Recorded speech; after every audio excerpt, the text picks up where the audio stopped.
Hello pelajar-pelajar sekalian. So hari ini kita akan belajar Fizik KSSM tingkatan 4 bab 5 iaitu pembiasan gelombang. So dalam bab ni kita akan belajar tiga benda saja. Yang pertama apa itu definisi gelombang, yang kedua jenis-jenis gelombang dan yang ketiga kesan pembiasan gelombang. Jadi let's go.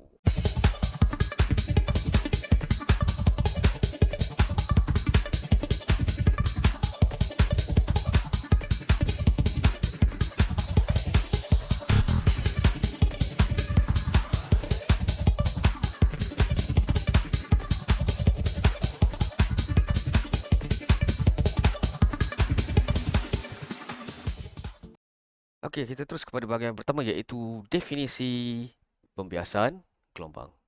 Apa itu pembiasan gelombang?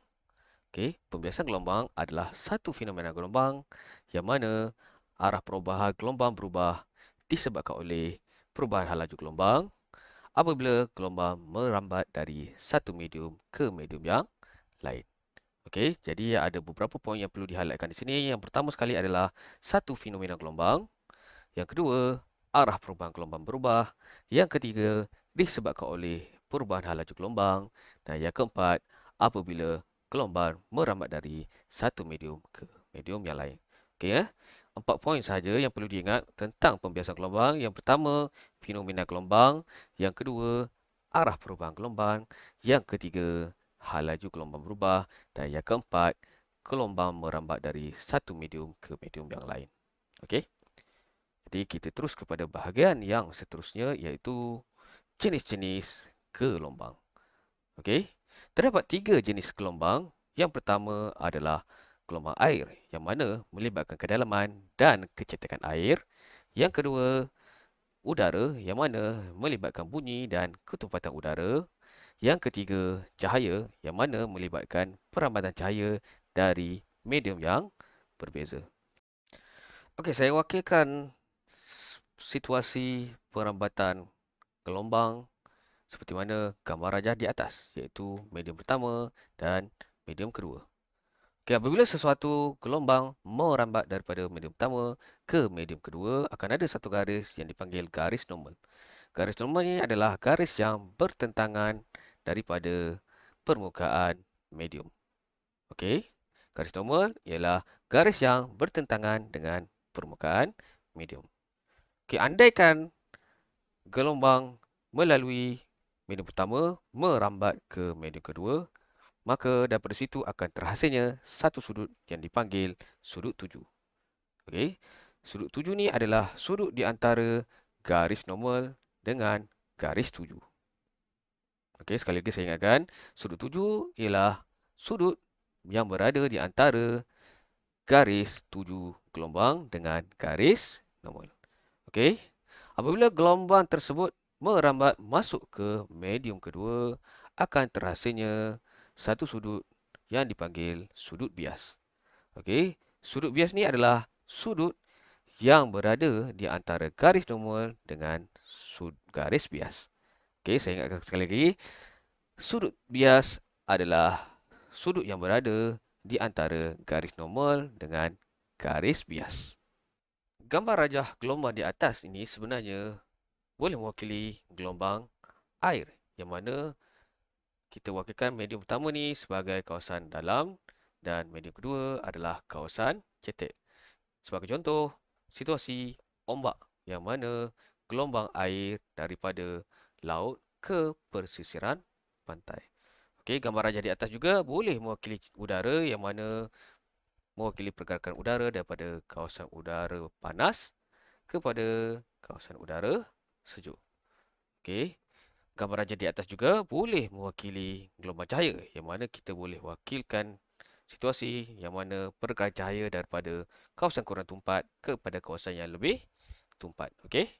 So situasi ini sebenarnya kita pernah belajar semasa sains menengah rendah iaitu pembiasan cahaya. Apabila cahaya mata kita melihat ke dalam kolam, okey, berlakunya pembiasan cahaya. So itu adalah gelombang cahaya. Okey. So dalam bab ni terdapat beberapa perubahan gelombang yang terlibat. Yang pertama adalah sudut tuju melawan sudut bias. Yang kedua, panjang gelombang. Yang ketiga, laju gelombang. Dan yang keempat, frekuensi gelombang. Okey. Kedua, ketiga dan keempat ni sebenarnya ada kaitan dengan formula yang kita pernah belajar, iaitu V sama dengan F darab dengan lambda, iaitu hal laju sama dengan frekuensi darab dengan panjang gelombang. Okey. So, saya akan bantu pelajar-pelajar untuk mengingati dengan lebih mudah macam mana cara nak kenal pasti perubahan yang berlaku apabila gelombang tersebut merambat daripada medium pertama ke medium kedua. Okey. Kita tengok beberapa triks yang saya boleh kongsikan. Macam mana nak ingat perubahan gelombang? Okey, andaikan gambar rajah di sebelah ni adalah gambar rajah yang kita dah pelajari sebelum ni. Okey, iaitu perambatan gelombang daripada kawasan kurang tumpat kepada kawasan yang lebih tumpat. Jadi apa yang jadi? Sudut tuju adalah lebih besar daripada sudut bias. Yang mana arc mendekati. Okey. Arc itu ataupun sudut bias itu mendekati garis normal. Okey, situasi ini kita boleh wakilkan dengan kambing. Okey, yang mana kambing ini ada beberapa ekor kambing yang berada di padang. Okey. Apabila kambing berada di padang, dua benda yang kita boleh highlightkan. Yang pertama, jarak. Yang kedua, laju. Okey. Bila kambing berada di padang, jarak antara mereka sentiasa jauh. Okey. Yang kedua, laju. Mereka boleh bergerak dengan bebas di kawasan padang. Apa yang terjadi apabila mereka berada di kandang? Okey, kita tengok. Andaikan kambing tersebut masuk ke dalam kandang.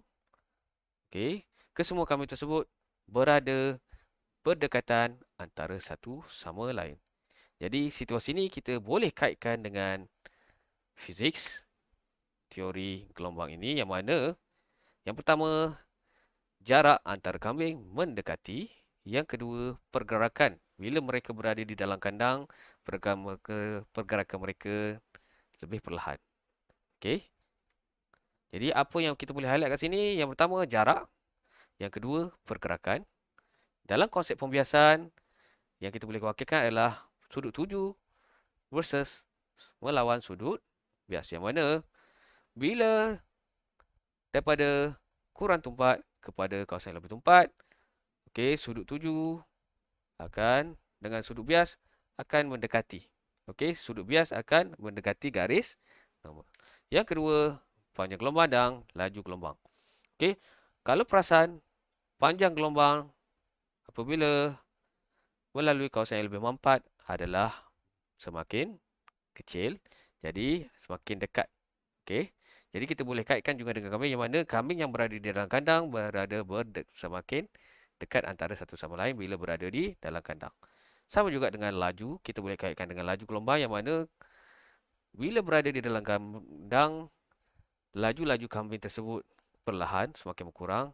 Jadi sama juga dengan laju gelombang, yang itu apabila berada di kawasan yang lebih tumpat, laju gelombang berkurang. Okey. Jadi untuk lebih faham, apa kata kita lakukan sedikit ujian kefahaman. Okay. Lihat gambar rajah di atas. Okay.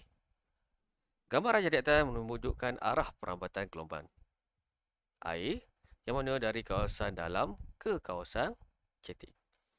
Jadi kita ingat kembali apa yang kita telah pelajari. Okay. Andaikan kawasan air dalam ini adalah padang, manakala kawasan yang cetek itu adalah kandang. Okay. Apa akan jadi apabila kambing memasuki kandang? Okay, yang pertama sekali adalah jarak antara kambing-kambing. Jadi bila memasuki kandang, jarak mereka mendekati. cetek. Jadi kita boleh ambil poin di sini. Yang pertama sekali adalah sudut bias mendekati garis normal. Yang kedua, kita boleh kaitkan juga mendekati dengan panjang gelombang, iaitu panjang gelombang berkurang. Seterusnya, kita boleh kaitkan juga dengan laju. Apabila kambing memasuki kandang, okey, kelajuan laju mereka berkurang kerana mereka berada di tempat yang lebih sempit. Jadi, ini kita boleh kaitkan juga dengan laju gelombang, iaitu laju gelombang apabila memasuki kawasan air cetek adalah berkurang. Okay, yang terakhir, frekuensi tidak berubahlah. Okey, kita tengok hasilnya macam mana. Okey, so R iaitu sudut bias mendekati. Okey, panjang gelombang semakin kecil, and then laju gelombang berkurang. Okay, kita tengok soalan yang seterusnya. Okey, raja berikut merupakan arah perambatan gelombang air dari kawasan air cetek ke kawasan air dalam. Okey, so kita gunakan perumpamaan yang kita telah pelajari, iaitu kambing, yang mana kita wakilkan kawasan air cetek ini sebagai kandang, dan manakala kawasan air dalam itu kita boleh wakilkan sebagai padang. Jadi, kambing daripada kandang ingin keluar ke padang. Okey, apa poin yang kita boleh highlight? Yang pertama sekali adalah jarak. Okey, bila kambing keluar ke padang, jarak antara mereka semakin menjauhi. Jadi, kita boleh kaitkan di sini perubahan gelombang yang berlaku. Yang pertama sekali adalah sudut bias menjauhi garis normal. Yang seterusnya kita boleh kaitkan juga dengan panjang gelombang. Jadi, panjang gelombang semakin bertambah sebab jarak semakin bertambah. Okey, yang seterusnya juga kita boleh kaitkan dengan laju. Apabila berada di luar, kelajuan kambing bertambah. Jadi, kita kaitkan dengan laju gelombang bertambah. Yang last kali adalah frekuensi yang mana tidak berubah. Okey, kita tengok hasil yang okey. So, arah sudut bias menjauhi garis normal, and then panjang gelombang juga bertambah. So, okey, macam mana pelajar-pelajar sekalian? Saya harap video ini sikit sebanyak dapat membantu anda untuk lebih faham tentang pembiasan gelombang. Jadi, jika anda rasa video ini berguna, jangan lupa untuk kongsikan kepada rakan-rakan supaya lebih ramai lagi dapat merasai manisnya fizik ini. Sekian saja daripada saya. Kita akan sambung lagi pembelajaran kita pada video yang akan datang.